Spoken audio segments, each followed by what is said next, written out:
Hello, welcome to day 75 of 75 days of hard challenge. Oh my god, what a journey. ഇന്ന് നമ്മളുടെ ചാലഞ്ചിന്റെ അവസാനത്തെ ദിവസമാണ്.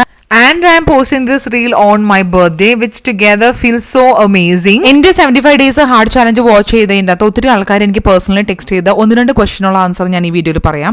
എങ്ങനെയാണ് കൺസിസ്റ്റന്റ് ആയിട്ട് ഡെഡിക്കേറ്റഡ് ആയിട്ട് ഇരിക്കുക എന്നുള്ളതാണ്. ഫസ്റ്റ്, ഞാൻ വളരെ കൺസിസ്റ്റന്റ് ആയിട്ടുള്ള ഒരു മനുഷ്യനാണ്. എനിക്ക് 100% ഡെഡിക്കേഷനും കൺസിസ്റ്റൻസിയും കീപ്പ് ചെയ്യാൻ പറ്റാത്ത ഒരു കാര്യങ്ങളും ഒരു ചാലഞ്ചസും എൻ്റെ ലൈഫിൽ ഇതുവരെ ഞാൻ ഏറ്റെടുത്തിട്ടില്ല.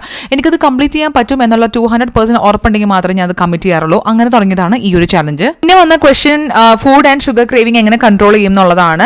സത്യം പറഞ്ഞാൽ ഒത്തിരി ഹെൽത്തി ആയിട്ടുള്ള ഓപ്ഷൻസ് നമുക്കുണ്ട് നമ്മുടെ ക്രേവിംഗ് നമുക്ക് അഡ്ജസ്റ്റ് ചെയ്യാൻ വേണ്ടിയിട്ട്. വളരെ ഹെൽത്തി ആയിട്ടുള്ള ഡിഷസും ആൻഡ് ഓൾസോ ഡെസേർട്സും നമുക്ക് ഈസിലി നമ്മൾ ഡയറ്റിൽ അയക്കുമ്പോൾ കഴിക്കാൻ പറ്റും ഒത്തിരി ഓപ്ഷൻസ് ഉണ്ട്.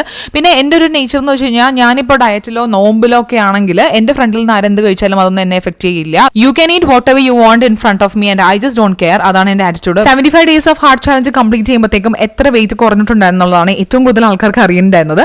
അത് ഞാൻ ആക്ച്വലി 4 kgs ഞാൻ റെഡ്യൂസ് ആയിട്ടുണ്ട്. അതിനേക്കാളും എനിക്ക് വ്യത്യാസമുള്ളതെന്ന് വെച്ച് കഴിഞ്ഞാൽ എനിക്ക് കുറേ ഇഞ്ച് ലോസ് വന്നിട്ടുണ്ടായിരുന്നു. എൻ്റെ വേസ്റ്റ് സൈസ്, എൻ്റെ ബസ് സൈസ്, എൻ്റെ ഓവറോൾ ഇഞ്ചസിന് എനിക്ക് വ്യത്യാസം വന്നിട്ടുണ്ട്. പക്ഷെ ഞാൻ ആദ്യത്തത് ഞാൻ ട്രാക്ക് ചെയ്യാൻ മറന്നുപോയി. But still dresses are very loose now. Next വന്ന ക്വസ്റ്റ്യൻ എന്താണെന്ന് വെച്ച് കഴിഞ്ഞാൽ 75 days hard challenge is really a hard challenge എന്നുള്ളതായിരുന്നു. സത്യം പറഞ്ഞാൽ it is definitely a hard challenge. നമ്മുടെ ഫസ്റ്റ് 30 ഡേയ്സിൽ നമുക്ക് ശരിക്കും ഇത് ഭയങ്കര ഹാർഡായിട്ട് ഫീൽ ചെയ്യും. ബട്ട് ഒരു 30 ഡേയ്സ് കഴിയുമ്പോഴത്തേക്കും നമുക്കതൊരു റുട്ടീൻ പോലെ മാറി മാറി വരുന്നത് പോലെ തോന്നാറുണ്ട്. But first month is really struggling തന്നെയാണെന്നുള്ളതാണ് സത്യം. പിന്നെ എനിക്ക് ഏറ്റവും കൂടുതൽ ചാലഞ്ചിങ് ആയിട്ട് ഫീൽ ചെയ്തത് ഡ്യൂറിങ് ദ വീക്കെൻഡ്സ് നമുക്ക് ഔട്ടിംഗ് ഉണ്ടാകും, നമുക്ക് മൂവ്മെന്റ് കുറവായിരിക്കും. അപ്പം നമ്മുടെ ഡെയിലി സ്റ്റെപ്സ് എത്തിക്കുക എല്ലാം കുറച്ച് ബുദ്ധിമുട്ട് തന്നെയാണ്. സോ പേര് പറഞ്ഞ പോലെ തന്നെ it is definitely 75 days of hard challenges തന്നെയാണെന്നാണ് എനിക്ക് പറയാനുള്ളത്. പിന്നെ എൻ്റെ ഏറ്റവും വലിയ മോട്ടിവേറ്റർ ആരാണ്? ഞാൻ തന്നെയാണ് എൻ്റെ ഏറ്റവും വലിയ മോട്ടിവേഷൻ.